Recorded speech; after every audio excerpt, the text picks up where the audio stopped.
Meus queridos amigos, prestem atenção nesse vídeo, prestem atenção porque hoje o papo é muito sério. Depois desse vídeo eu aposto que você vai ver o mundo dos investimentos com outros olhos, com um olhar diferente. Você vai mudar bastante a forma como você consome notícias sobre a Bolsa de Valores, ações, fundos imobiliários, tudo mais que envolve o seu dinheiro, para você não ficar caindo em armadilhas, às vezes manchetes sensacionalistas, ficar seguindo também a manada sem pensar. Hoje você vai entender o que realmente importa para você investir bem e o que importa quando a gente está falando também de investidor estrangeiro na Bolsa de Valores, que é um assunto que está todo mundo comentando ultimamente. Mas o principal, e isso daqui você pode me cobrar, depois desse vídeo você nunca mais vai consumir conteúdos relacionados ao mundo dos investimentos, Bolsa de Valores, ações, qualquer tipo de notícia que seja da mesma forma. Então, quem já é de casa, deixa o like aqui no vídeo para fortalecer o nosso canal, a nossa parceria aqui. Se você é novo no canal, está chegando aqui pela primeira vez nesse vídeo, seja bem-vindo. Eu sou Badu Vieira, especialista em investimentos, para mais um vídeo do Valor em Ação. Então, a Bolsa de Valores deu um salto incrível no final de 2023, o Ibovespa subindo mais de 20% no ano. A gente teve o melhor desempenho desde 2019 e quem que puxou essa alta da Bolsa no final do ano ali? Sim, dá para a gente colocar assim, uma parte dessa alta na conta dos investidores estrangeiros. Até o finalzinho de dezembro de 2023, no dia 26, eles haviam colocado 45 bilhões de reais na B3, principalmente nos últimos meses do ano. E por que eles colocaram tanto dinheiro assim na nossa bolsa? O que motivou essa onda? A galera ficou animada com a possibilidade de que o Fed, o Federal Reserve, o Banco Central Americano, cortasse os juros, começasse a cortar os juros logo agora no começo de 2024. Então, será que agora a Bolsa de Valores vai continuar subindo esse ano? Começou o ano em queda, a gente está tendo uma correção ou não? Os investidores não irão salvar a Bolsa de Valores brasileira. Pode esquecer isso, não é o investidor internacional que vai salvar. O que você tem que ficar de olho? Você já parou para pensar em qual que é o papel do investimento estrangeiro na nossa Bolsa de Valores? Você já parou para refletir um pouco sobre isso? Esse é o dinheiro que investidores de outros países colocam em ações e ativos financeiros aqui no Brasil. A gente falando especificamente de Brasil. Então, no caso do Brasil, quando a gente tem um grande fluxo de dinheiro estrangeiro entrando na nossa bolsa, geralmente a gente vê uma alta nos preços das ações. E isso acontece porque esses investidores estão comprando ações brasileiras, aumentando essa demanda, pressão compradora e, consequentemente, os preços sobem no curto prazo. Só que o oposto também pode acontecer, também é verdadeiro, quando os investidores estrangeiros eles fazem o contrário, começam a retirar dinheiro da Bolsa Brasileira, isso pode criar uma pressão de venda, fazendo com que o preço das ações caia no curto prazo. Os preços das ações caiam. Houve anos em que a gente teve aqui investidores estrangeiros retirando mais dinheiro do mercado de ações brasileiro do que investindo. Então, fluxo líquido negativo. Em outras palavras, a gente teve ano de investimento estrangeiro negativo na Bolsa de Valores. E isso pode ser resultado de vários fatores globais e locais.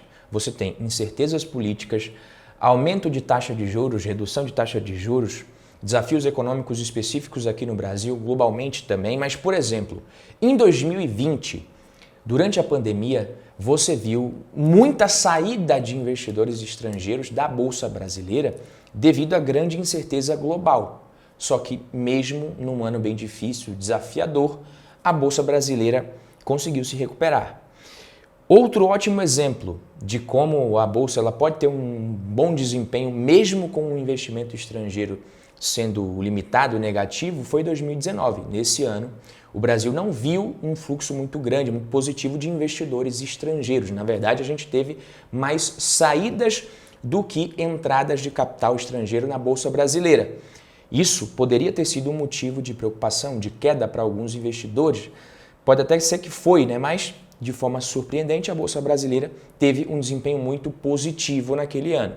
Então o Ibovespa, que é o principal índice de ações aqui do Brasil, teve um ano excelente em 2019. Por que a Bolsa Brasileira se saiu tão bem em 2019, mesmo com o investimento estrangeiro limitado? Se o estrangeiro, a Bolsa está subindo por causa do investidor estrangeiro. Por que em 2019 não foi assim? Isso aconteceu por vários outros motivos. Fatores que estavam impulsionando o mercado de ações naquele momento. A economia se recuperando gradualmente aqui, aparentemente até de forma sustentável, taxa de juros em declínio em 2019, o governo estava implementando reformas importantes e o sentimento dos investidores estava muito positivo. Então você tinha muitas empresas brasileiras também apresentando resultados muito sólidos. E esse exemplo de 2019 ilustra muito bem que, embora o capital estrangeiro na nossa bolsa de valores seja importante, não é o único fator, nem de longe, que determina o desempenho da bolsa. Você tem uma série de fatores internos e externos que podem influenciar esses mercados e os investidores eles precisam considerar, você precisa considerar isso para tomar a sua decisão de investimento. E indo um pouquinho mais a fundo, a gente tem 3 contas no nosso balanço de pagamentos, que chama. Você tem a conta corrente, as contas capital e financeira. Balanço de pagamentos, para quem é leigo, não precisa ficar com medo, não é nada de um bicho de 7 cabeças, tá? Você imagina que o Brasil ele é um cofrinho, que o balanço de pagamentos é como se a gente contasse todo o dinheiro que entra e sai desse cofrinho. É mais ou menos isso. Quando o Brasil vende para outros países, café, minério, suco de laranja, aviões, entra dinheiro no cofrinho. Isso aqui é exportação. Também entra dinheiro quando os investidores lá de fora pegam as economias deles e colocam, investem aqui no Brasil. Também tem os turistas que vêm para caramba para cá para gastar dinheiro. Então entra dinheiro aqui. Por outro lado, o que a gente tem? O dinheiro sai do cofrinho quando o Brasil ele compra coisas de outros países, carros, eletrônicos, porque isso aqui é nada mais do que importação. Também sai dinheiro quando a gente paga dívidas com outros países e quando os brasileiros viajam para o exterior, gastam dinheiro lá, mandam dinheiro, enfim. O importante é você saber se no final das contas ali o cofrinho está ficando com mais dinheiro do que entrando e saindo, entender os motivos para você, entender o balanço de pagamentos. Isso mostra como é que está a saúde financeira do Brasil. Não é tão simples de analisar, mas é mais ou menos isso. Mas para o vídeo de hoje a gente vai focar aqui nas contas capital e financeira. Nessas 2 contas são registrados os investimentos estrangeiros, tá? Então você tem o investimento estrangeiro direto, geralmente investimento em empresas, infraestrutura, serviços, e você tem também ali recursos de portfólio, hot money, que são os investimentos em ações, títulos públicos, mercado financeiro. Então imagine que você está investindo num país. Tem 2 jeitos principais de você fazer isso. Ou você constrói alguma coisa nesse país, ou o estrangeiro vem aqui e constrói alguma coisa no Brasil, pode ser uma empresa, uma fábrica, ou simplesmente, ele pode não fazer isso e decidir comprar ações e títulos que já existem.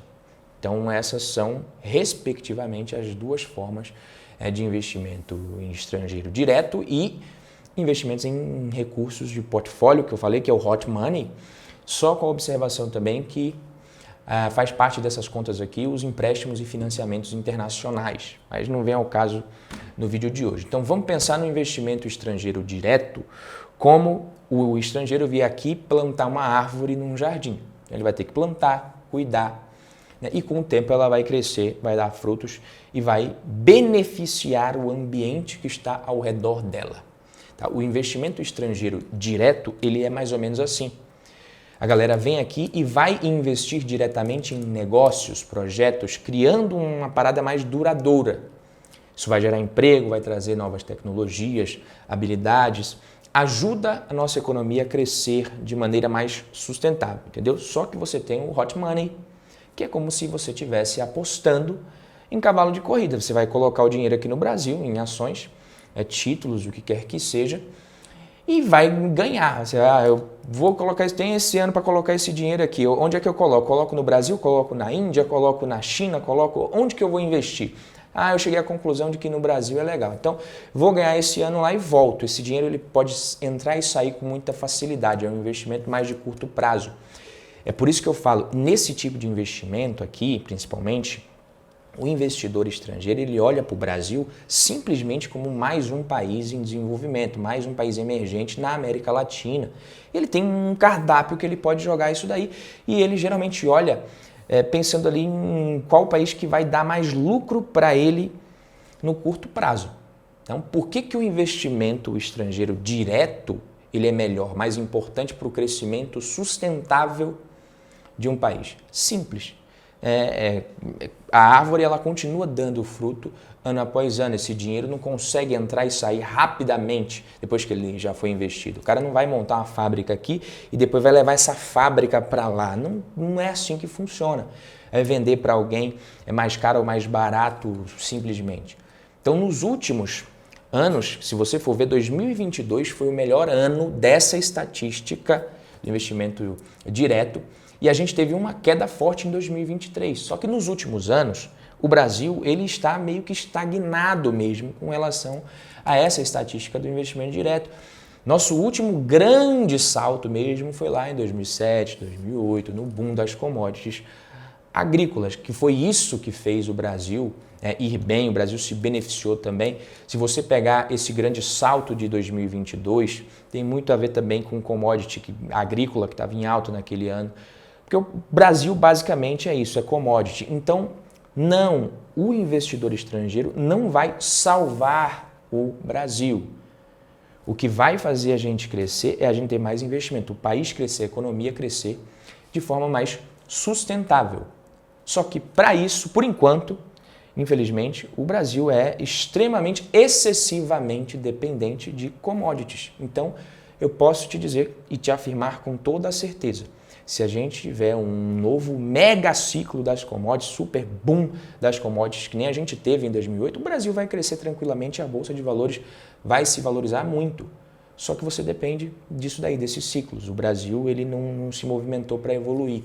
Então, para um país atrair esse tipo de investimento, ele precisa ser mais estável, ter regras claras, tá? Leis, regulamento, menos insegurança jurídica, boa infraestrutura, estrada, energia, ferrovia, trabalhadores mais qualificados, produtividade, acesso a outros mercados, a menos risco, redução de impostos, isso também ajuda e não aumentar. Então, resumindo, enquanto a gente tem o hot money, que é uma aposta mais rápida, mais arriscada, o dinheiro que está ali na Bolsa de Valores, o investimento direto, ele é um investimento a longo prazo, que realmente ajuda a economia de um país a crescer e prosperar de forma sustentável. Só que para atrair isso daí, você não vai atrair de qualquer jeito, porque é um dinheiro que a pessoa não consegue, o investidor ele não consegue fazer isso e tirar rapidamente. Ele precisa ter mais previsibilidade, ele precisa acreditar que aquele país merece que ele deixe o dinheiro dele por muito tempo nesse tipo de investimento. Ou seja, o Brasil